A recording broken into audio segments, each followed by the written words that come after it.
As you can see, Andrew Jessop there on the left has a Loxodon Smiter alongside an Avacyn's Pilgrim and a Gore Clan Rampager, which is gotten some unflinching courage. So it is a Titan-sized Rampager.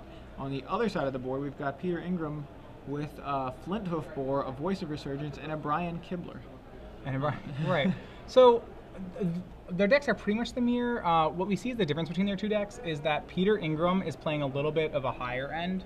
He is playing less Experiment Ones and Flint Hoof Boars.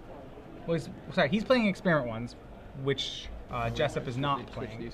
But on top of that, he has a higher end in that he's playing Huntmaster of the Fells and Restoration Angel.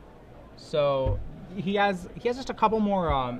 He's not all 4-ofs. He has a variety of different creatures, whereas Andrew Jessop just straight 4-ofs for his whole deck. And yeah, that Brian Kibler was a wolf, as you can see by the Huntmaster in Peter's graveyard. So it has been replaced by an actual wolf. I mean, not an actual wolf, but the card that says wolf. It'd be tough to get a wolf in here, I think. And to sit still on the table. Yeah. All right, so looks like Peter's down a game right now to Andrew. Yeah. And I believe this is Peter's combat, or I'm sorry, no, it's Seems Andrew's pretty combat. dicey for him. This unflinching courage out of the board from Andrew Jessop really makes Gore Clan Rampager hit hard, and it's going to force a lot of blocks that Peter Ingram's not going to be very happy with. So he is going to triple block that Rampager with Wolf, Voice of Resurgence, and Flint Hoof Boar. He needs to actually make this triple block, because otherwise Gavoni Township will mean that the block won't work. This is a blowout, though. Yeah, I mean, that's a sick attack from Andrew. I'm just going to wipe your board.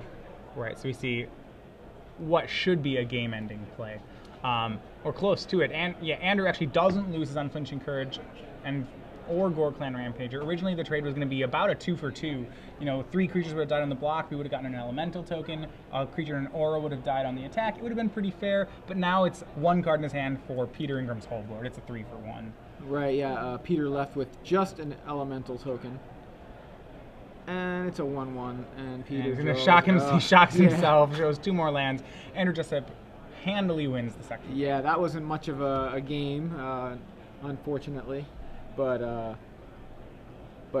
you got to see a little peek at 2 pretty different Naya decks. I think I was talking to our director Choi earlier. You have these Naya decks, and